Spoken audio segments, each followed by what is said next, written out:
합시다. 예수님의 이름으로 사랑합니다. 축복합니다. 예수님의 이름으로 건강하십시오. 오늘은 예배에 관하여 같이 말씀을 나누겠습니다. 우리 장로님께서도 예배를 위해서 많이 기도하셨고, 오늘 말씀 속에서 영과 진리의 예배가 무엇인가? 구성경에는 신령과 그랬는데 개정 성경에는 영과 진리로 말씀하고 있습니다. 그러면 과연 이 영과 진리의 예배가 무엇인가? 정말로 하나님과 나와의 통하는 예배가 무엇인가? 예배를 통해서 하늘문이 열려 있는가? 우리가 한번 곰곰이 생각해야 되죠. 예배가 구경꾼이 되어서는 안 됩니다. 예배의 주인공은 바로 나고, 내가 하나님 앞에 드림으로 받음의 예배가 참된 예배인 줄 믿습니다. 그런 면에서 하나님의 마음을 알아차린 예배, 예수님의 놀라운 십자가의 사랑을 알아차리고 드리는 예배가 참 예배인 줄 믿습니다. 우리를 위해서 얼마나 사랑하셨는지, 즐기고 즐기도록 끝까지 영원토록 사랑하시는 하나님 아버지, 그 사랑을 알아차리고 드린 예배라면 어떠한 상황에서도 예배는 사모하게 돼 있고, 목마른 사슴이 신의 물을 찾기에 내 영혼이 주를 찾는 갈급한 심령이 되는 줄 믿습니다. 예배를 소홀히 해서는 하나님의 은혜와 복을 받는 것은 물 건너가는 거예요. 아무리 세상에서 떵떵거리고 살고 잘 먹고 잘 지내고 화려하게 사치스럽게 산다 할지라도 하나님과의 거리가 멀어지면 꽝이라는 거예요.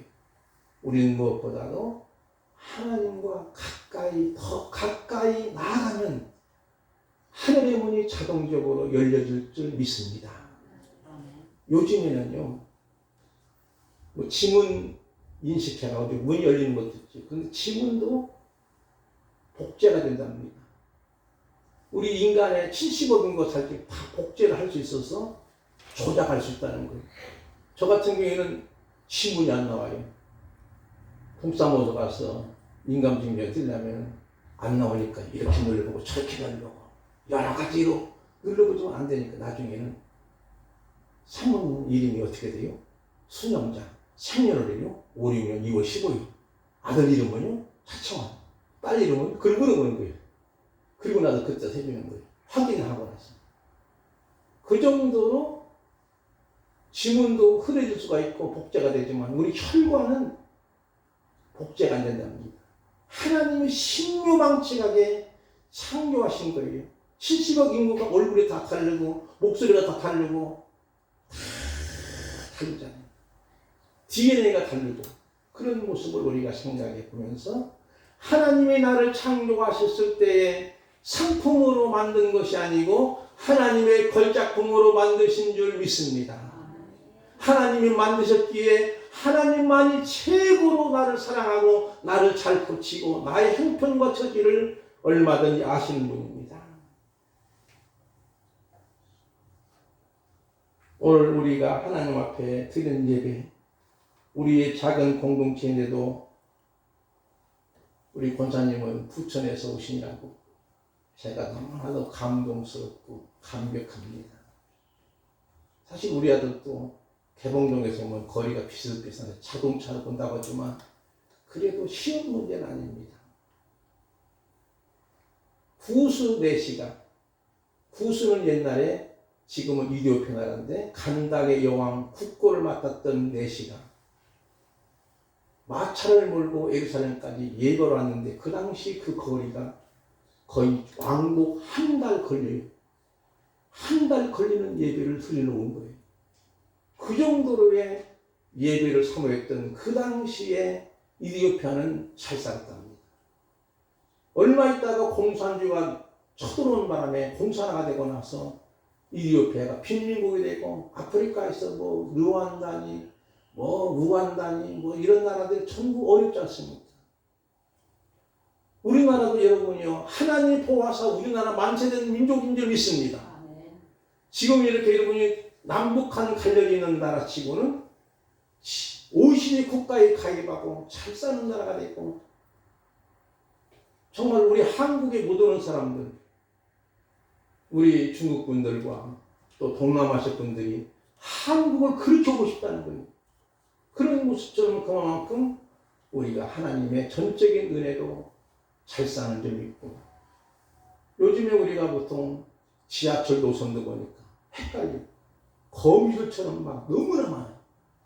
저는 지하철을 지옥철이라고 별명했는데 왜냐하면 사람들이 출근길 퇴근길은 막 미어듭니다. 나오는 것도 그렇고 들어가는 것도 그렇고 이 정도로 사람이 살아가는 모습이지. 사랑하는 성도 여러분, 오늘 우리가 진정 하나님 앞에 더 가까이 나갑시다. 더 가까이 나가면 하나님은 내가 수단을 통해서 방법을 통해서 노력을 통해서 어떤 여러 가지 수단 방법을 동원해서 열려지는 것이 아니고 내가 가만히 있었으면 자동적으로 싹 열려 신나는 거예요. 양손에 무거운 짐이 있는데 머리에도 이고 어머니가 가다가 문이 열려야 돼. 어떻게 하지? 가까이 나가니까 문이 활짝 열리더라고요. 왜? 자동문이기 때문에. 여러분, 그래도 야곱이 쫓기는 상황이었어요. 그래서 베데란 지역에 그 당시는 누수인데 그 지역에 노숙을 합니다. 낮에는 너무나 뜨겁고 밤에는 엄청나게 추인 얼어 죽을 판에 그런 노숙 생활을 야곱하는데 하루는 그곳에 노숙을 하다가 하나님이 꿈에 나타나시는데 사닥다리가 쭉 하늘까지 있는 거예요. 근데 이 사닥다리는 쌍방통행이 아니고 일방통행인데 하나님이 오신다는 거예요. 그래서 이 사닥다리는 성경에 단 한 번만 기록되고 더 이상은 기록되지 않습니다. 왜? 이 사닥다리의 본뜻은 뭐냐면 시온의 대로, 왕의 대로라고 성경은 설명합니다. 바로 하나님이 오신 거예요. 그리고 나서 야곱이 고백하기를 이곳은 다른 곳이 아니고 하나님이 계신 곳이고 하나님뿐이로다. 그리고 자기가 비고 있던 베개, 돌베개를 사모놓고 이곳의 이름을 베델이라고 한 거예요. 바로 하나님의 집이라 한 거예요. 하나님이 찾아오실 때 우리는 하나님을 만나야 됩니다. 만나면 하나님과 나와 통할 수 있고 하나님과 나와의 통하야만이 사람과도 통할 수가 있고 사람과도 통하야만이 물질과도 통할 수 있는 줄 믿습니다.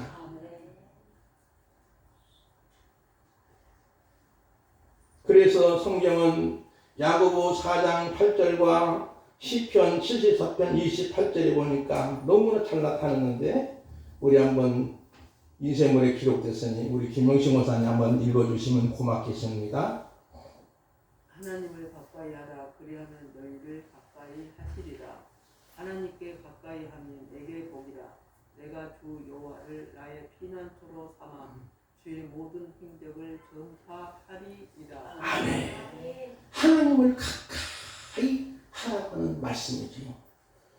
오늘은 예배에 관한 말씀으로 나눌 때 우물가 여인과 예수님의 대화에서 하나님이 기뻐하시는 예배가 과연 무엇인지 같이 깊이 생각하기를 원합니다. 예수님 당시에 남자와 여자가 대화하는 것은 사회적 금기로 금기를 어기는 거예요. 그래서 9절 말씀에 보면은 여인이 이렇게 말하죠. 사마리아 여자가 이르되 당신은 유대인으로서 어찌하여 사마리아 여자인 나에게 물을 달라 하나이까 하니 이는 유대인이 사마리아인과 상종하지 아니하였느니라 그랬어요. 그러니까 남자와 여자가 대화하는 것도 금기사항인데 그것도 그 당시에 유대인과 사마리아인은 서로 간에 안 맞아요. 유대인들은 사마리아 사람은 사람 취급하는, 짐승 취급하는 거예요. 그런데 예수님은 의도적으로 만나러 가는 거예요. 그럼 어찌야 유대인 남자로서 나와 만나서 상종하느냐고 이렇게 질문하는 거죠. 그러고 나서 27절 말씀을 볼까요? 이때 제자들이 돌아와서 예수께서 여자와 말씀하시는 것을 뭐라고 했지요? 이상히 여겼다 그랬지요. 이 말은 뭐냐면 놀랍게 여기는 거예요. 충격이라는 거예요. 그러나 우리 예수님은 언제나 빈부귀천을 따지지 않고 같이 식사하시고 같이 대화하시는 거예요. 우리가 너무나 잘 아는 대로 마가복음 10장 45절 말씀은 예수님 오신 목적을 설명합니다. 우리 정춘영 원사님 한번 읽어주시면 고맙겠습니다. 인자가 온 것은 섬김을 받으러 함이 아니라 도리어 섬기려 하고 자기 목숨을 많은 사람의 대속물로 주려 함이니라. 아멘. 예수님 오신 것은 내가 섬김을 받으려고 온 것이 아니라는 거예요. 섬기러 왔고 많은 사람의 대속물로 주려 오셨다는 거예요. 우리 장로님이 기도했지요. 새 정부가 앞으로 새롭게 멋지게 출발하고 행진하도록 조금 기대감은 있습니다. 왜냐하면 청와대는 아방궁처럼 잘 되어 있는데 조금 비좁고 사람들이 왕래하고 있었습니다. 그 윤석열 대통령은 뭐 같이 식사도 잘한답니다. 아마 먹방에 나갈 보면 잘할 것 같아요. 그것이 중요한 거예요. 물론 앞으로 어떻게 될지 모르지만 시작은 멋지게 시작하지만 나중에 권력의 생태가 또 잘못될 수 있으니까 여러분이나 제가 기도할 수밖에 없는 거예요. 다른 방법 없는 거예요. 우리 예수님은 밥상 공통제입니다. 언제나 예수님은 세계장 삭개와 식사하시고 나사렛 과정에서도 친히 베드레 바닷가에서도 고기 잡는 제자들과 아침밥을 준비하시면서 먹기도 하시는 거예요. 어떤 목사님이 이런 얘기를 하시는 거예요. 어린 시절에 동네에 우리 시골 친구들이 조금 정신적으로 조금 이상한 젊은 여인이 있어서 조금 흉성해서 하니까 이 애들이기 때문에 조금 골려주는 거예요. 약 올리는 거예요. 까불기도 하고. 그래서 가서 집에 가서 엄마 그 아줌마 있잖아. 젊은 아줌마. 우리 애들이 자꾸 골려주고 조롱해. 그러니까 엄마가 뭐라고 했냐면요. 얘야, 그분은 내 이모야, 이모. 너 빨리 가서 그 이모님을 모시고 같이 식사하자고. 그러니까 이 어린아이가 진짜 이모로 생각하고 그 아줌마를 모시고 와서 같이 식사한 거예요. 그 어머니의 인자스러운 모습, 덕스러운 모습, 자비로운 모습, 그것이 이 어린 아이 때 그분에게는 상당히 감동이 돼서 지금까지도 공감 능력이 있어서 많은 사람에게 퍼주는 목사님으로 소문난 거예요. 여러분이 바로 이런 모습이지요. 예수님은 이와 같은 거예요. 비록 우리는 죄가 많고 허물 많고 상처 많고 보잘것없고 연약하고 그렇지만 우리를 사랑하시고 우리와 함께 같이 영의 식탁을 나누는 줄 믿습니다. 우리는 정말로 세상에 내놓을 것도 없잖아요. 그렇지만 하나님이 내가 믿음의 선물을 주시고 믿음대로 사는 자 하늘로 받는 은혜가 있는 줄 믿습니다. 예수님은 특히 그 당시는 여성들을 무시하는 시대예요. 그래서 유대인들은 기도하기를 내가 여자로 태어나지 않는 거 감사하다고 기도까지 했다는 거예요. 그래서 예수님은 여성들하고 같이 친해지면서 제자로 삼으시는 거예요. 마르다, 마리아, 막달라 마리아, 요한나, 수산나 이렇게. 누가복음 1장 8장 1절부터 쭉 2절까지 보면 3절까지 그분들의 이름이 거론되고 있습니다. 오늘 본문에 들어가서 이제 15절 말씀을 볼까요? 여자가 이르되 주여 그런 물을 내게 주사 목마르지도 않고 또 여기 물 길러 오지도 않게 하옵소서. 예수님과 대화 중에 예수님이 물 달라고 하니까 내가 너에게 목마르지 않은 물을 주겠다고 하니까 그러면 그 물 주세요. 내가 물 길러 오는 것도 힘들고요. 우리 집에 그냥 막 수도꼭지 같은 물이 철철 나오는 물 달라고. 지금 우리가 뭐 수도꼭지 같은 물이 나오지 않습니까? 그런 물을 달라고 하는 거예요. 예수님이 하신 말씀을 의도를 잘 모르는 거예요. 그러면 예수님이 만약에 인간적이면 그럼 너희 집에 수도공사 해줄게. 그렇게 해야 되는데 예수님은 뭐라고 말씀하죠? 16절 이르시되 가서 내 남편을 불러오라. 17절 말씀 여자가 대답하기를 나는 남편이 없다. 예수께 이르시되 내가 남편이 없다는 말이 옳도다. 남편이 없다고 하는 말이 옳다는 거예요. 근데 지금 있는 남편도 내 남편이 아니라는 거예요. 내 말이 맞다는 거예요. 참되다는 건 맞다는 거예요. 그때에 19절 말씀 보니까 여자가 이러되 주여 내가 보니 선지였소이다. 확 뭔가 변하는 느낌이잖아요. 쉽게 말하면 이 여인에는 우리가 보통 뭐 여기에 남편이 6명 있으니까 이 여자는 너무나 잘못된 여인이라 이렇게도 우리가 평가할 수 있지만 사실은 예수님이 그것을 말씀하시는 것이 아니고 바로 이 여인에게는 세상적인 모든 온갖 수단 방법을 통해서 그의 결핍과 그의 허무함과 그의 공허함을 채우기를 원해서 돈, 명예, 권력, 쾌락, 소유 등을 얻고자 했어요. 근데 그것이 별로 효능이 없네. 잠시는 희희낙낙하고 기뻐했는데도 별것이 없어. 그것을 의미하는 거예요. 오늘 우리가 때로는요, 세상 사람들은 예수님 보기에 어떻게라도 돈 많이 벌면 내가 성공하는 거야. 어떻게라도 내가 정말로 권력을 잡으면. 근데 여러분, 권력을 잡은 사람들이 권력이 끝난 다음에 행복합니까?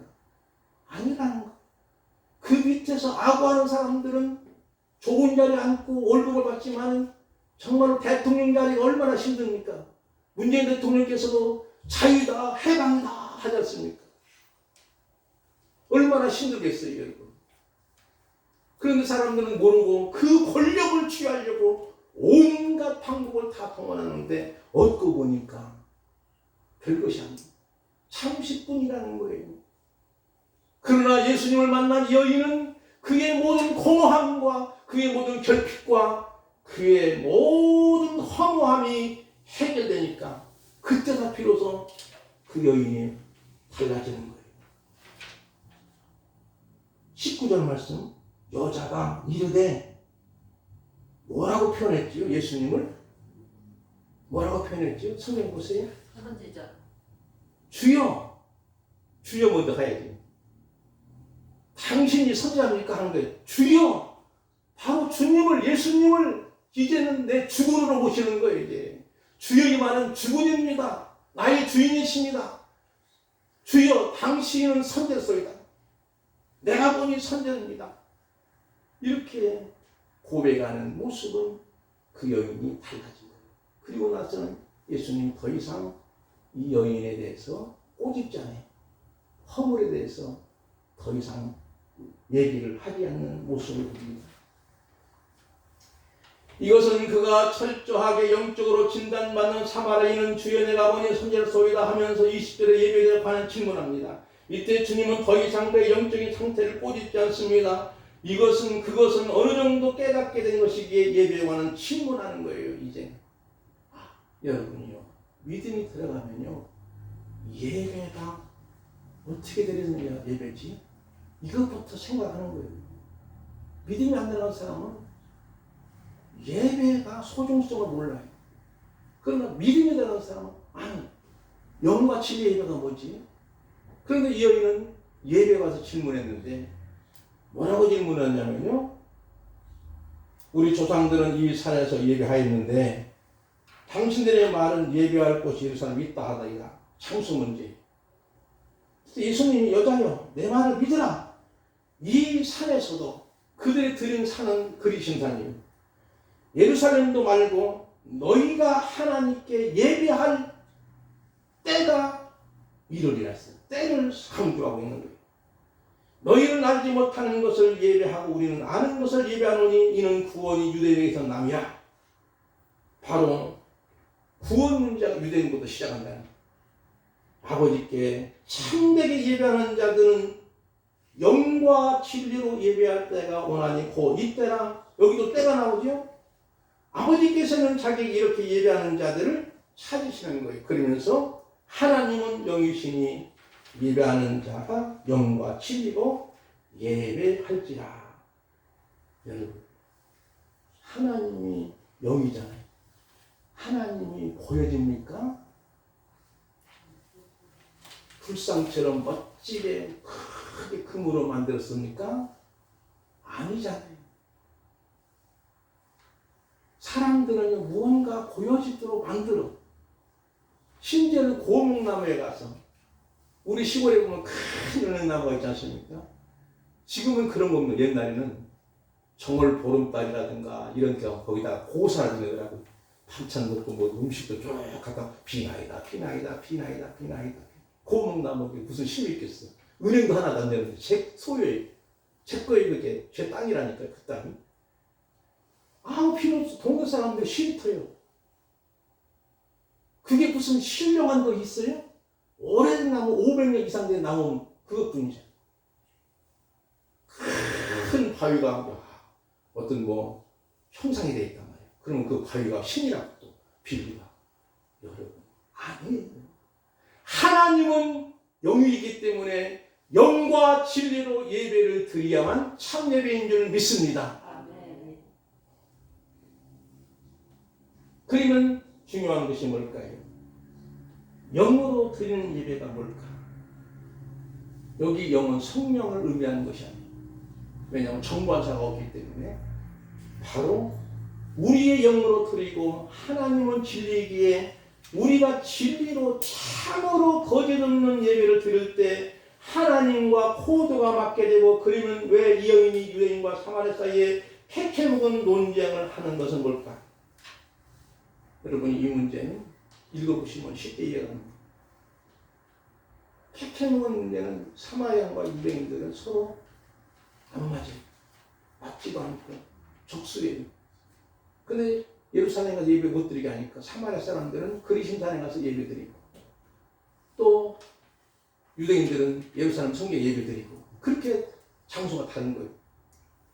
그런데 이들이 석조가 된 것은 바벨론 제국과 아수르 제국으로부터 각각 남쪽과 북쪽이 망합니다. 북이스라엘과 남쪽이.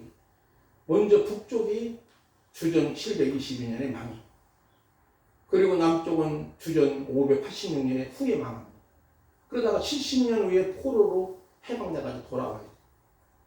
그리고 남쪽은 바벨론 제국한테 망하고 북쪽은 아수르 제국으로 망하는데 아수르 제국은 정책적으로 거기다가 자기 민족을 막 파송하는 거예요. 가다 씹어놓으니까 강제적으로 국제적으로 얘기를. 그래서 혈통이 더러워지는 거예요. 히브리 민족과의 아수르 시리아 사람과의 혼혈화가 생기는 거예요. 근데 유대인들은 그러지 않고 포로만 끌려가고 다시 보내요. 그러다 보니까 피가 섞였다 해가지고 사마리아 사람을 무시하는 거예요. 그런 문제로 서로 족수가 됩니다. 그러나 중요한 건 뭐냐면 여기서 장소 문제로 질문하는 거예요. 여러분 물론 우리가 예배 드리는 예배당 장소도 무시 못하고 중요하겠지만 그러나 무엇보다도 영과 진리의 예배가 아니면 예배 드림도 아니고 구경꾼이 될 수가 있는 거예요. 무슨 말이냐면 아무리 대형 예배당이고 시스템이 좋고 화려한 성질 해놓고 뭐 파이프로만 놓고 전자오를 놓고 뭐 수많은 악기를 동원해서 그 예배를 드리면 그 예배 사람들이 극장식이 극장. 여러분이 그게 좋을까요? 예배는 극장이 아닙니다. 대형 콘서트장이 아니에요. 장윤정의 콘서트를 5월 20일 날인가 한다고 하더라고요. 성남 아트홀에서. 그러면 그런 장소 가서 그게 여러분이 그때는 그 음악을 듣고 감동을 될 수 있지만 그게 예배는 아니라는 거예요. 오늘날 우리 한국교회가 그런 문제가 있는 거예요. 정말 우리는 하나님 말씀을 사모하고 이 말씀대로 살겠다고 다짐하고 하나님과 직통으로 만나는 사건이 예배인 줄 믿습니다. 이런 예배야만 참된 예배지 구경꾼은 예배가 아닙니다. 참석하는 거예요. 그래서 때를 중요시하는 거예요. 아무리 훌륭했던 솔로몬 성전, 어마어마하게 지은 성전은 지금은 없는 거예요. 오히려 그곳에 모스크 사원, 황금 사원이 앉혀있는 안타까운 모습이에요. 헤롯이 지은 성전도 무너졌어요. 솔로몬 성전도 무너진 거예요. 바로 여러분이요. 그러므로 예배는 장소보다 더 중요한 것은 아까 처음에 말씀드린 것 서론적으로 하나님의 마음을 알아차리고 드린 예배, 예수님의 놀라운 그 크신 사랑 나를 위해서 십자가에 대신 죽으신 사랑을 알고 드리는 예배야만이 진정한 예배인 줄 믿습니다. 이런 예배를 드리는 거예요. 그러므로 주님 앞에 나오지 않고는 못 견디는 거예요. 주님 앞에 나오지 않고는 그냥 못 견디고 한 번 보고 두 번 보고 자꾸만 보고 싶은 예배가 되는 줄 믿습니다. 그러기에 여러분이요, 그 어떤 가치보다도 예배가 더 소중합니다. 물론 우리가 가정사에 여러 가지 일들이 있을 수 있어요. 사업도 안 되겠고 하필이면 또 주일날 결혼식도 많네. 그러면 어떤 집은 주일날 이사가네. 소날이 아니라고. 그러면 기독교인이 주일날 이사하면 되겠습니까? 소날이 아니어도 괜찮습니다. 그런데도 그것을 믿는 잘못된 생각. 정말로 하나님의 그 놀라운 아낌없는 사랑, 정말로 아가페의 사랑, 끈질긴 사랑, 고집스러운 사랑, 영원토록 나를 사랑하는 그 사랑을 안다면 하나님 앞에 나와서 하나님의 사랑을 품에 안길 수 있는 거잖아요. 그게 중요한 거예요. 그게 진정한 예배인 줄 믿습니다. 그러므로 우리는 무엇보다도 영으로 예배하면 하나님의 마음을 알아채고 드리는 예배고, 진리로 예배한다고 하는 것은 바로 예수님의 마음을 드리는 거예요. 물과 성령으로 거듭나서 예수님의 마음으로 드리는 예배인 줄 믿습니다. 화려하고 좋은 시스템을 사용해 드리는 예배보다 드리는 자가 예수님, 하나님과 예수님 마음으로 드리는 예배를 하나님이 받으십니다. 그래서 진리이신 예수님을 통해 예배하면 우리가 하나님께 집중할 수 있고 또 집중할 수 있습니다. 청중을 위한 예배가 아니에요. 하나님을 위한 예배이에요. 극장식 예배도 아닙니다. 그러면 우리는 예배하면서 무엇을 얻을 수 있을까 생각하기 때문에 나 자신이 먼저 어떻게 헌신할까 질문한다면 드림과 받음의 예배가 되는 줄 믿습니다. 진리를 눈앞에 두고도 알아보지 못했지만 25절 예수님이 자신을 드러내니 26절의 말씀을 듣고 28절과 29절이 여인이 어떻게 고백하나요? 한번 우리 성경을 보시고 우리 허옥자 원사님께서 한번 읽어주시면 고맙겠습니다. 여자가 눈덩이를 버려두고 동네로 들어가서 사람들에게 이르되 내가 행한 모든 일을 내게 말한 사람을 와서 보라. 이는 그리스도가 아니냐 하니. 아멘. 여자가 물동이 버려두다는 것은 이제 쉽게 말하면 이제 세상적인 물은 필요 없어요. 그동안 물동이를 가지고 물을 길러왔어요. 한낮에 오전 12시 정도 되겠지요. 사람들이 잘 다니지 않는 상황에서 물 길러온 거예요. 이제는 그 물동이 버려두고 동네방네 나가면서 그가 뭐라고 외치지요? 내게 행한 모든 일을 내게 말한 사람을 와서 보라. 따라합시다. 와서 보라. 와서 보라. 와서 보라. 와서 보라. 이는 그리스도가 아니냐. 이는 그리스도라는 거예요. 메시아라는 거예요. 이제 쉽게 말하면 예수님을 전도하신 거예요. 얼마나 달라졌어요. 진정한 생수를 마시니 그 여인이 확실하게 달라진 줄 믿습니다. 아멘. 사랑하는 성도 여러분이요. 하나님의 창조된 우리 인생은 돈, 명예, 권세, 철학, 종교, 이념으로도 그 결핍을 채울 수 없습니다. 열정으로도 채울 수 없어요. 잠시는 기뻐할 수 있지만 지속성이 없기에 또 다른 희망에 사로잡히는 거예요. 이것은 뿌리 같거나 아니면 뽑히는 것이므로 언제나 결핍한 삶이지요. 바람 따라 떠드는 여인, 뿌리 없기에 언제나 갈증만 있습니다. 그러나 이 여인은 메시아를 만나 그의 갈증 문제를 해결하고 하나님의 마음과 예수님의 마음을 알아차린 예배를 무엇인지 알고 이제는 자신의 부끄러움과 수치 모든 것이 완전히 치유돼서 자신의 생활 가운데 메시아를 증함으로 언제나 예배하는 삶을 살아가고 있는 거예요. 그래서 이 예배를 예배 생활화인 줄 믿습니다. 어떤 상황에도 하나님 앞에 내가 있는 거예요. 여러분이 직장 생활을 했을 때도 버스를 타다가도 지하철 타다가도 하나님 내 앞에 계시는데 나와 동행하시는데 함께 하시는데 그러게 우리는 기회만 되면 예수님을 지원할 수 있는 저와 여러분이 꼭 되시면 진정한 예배가 되는 줄 믿습니다.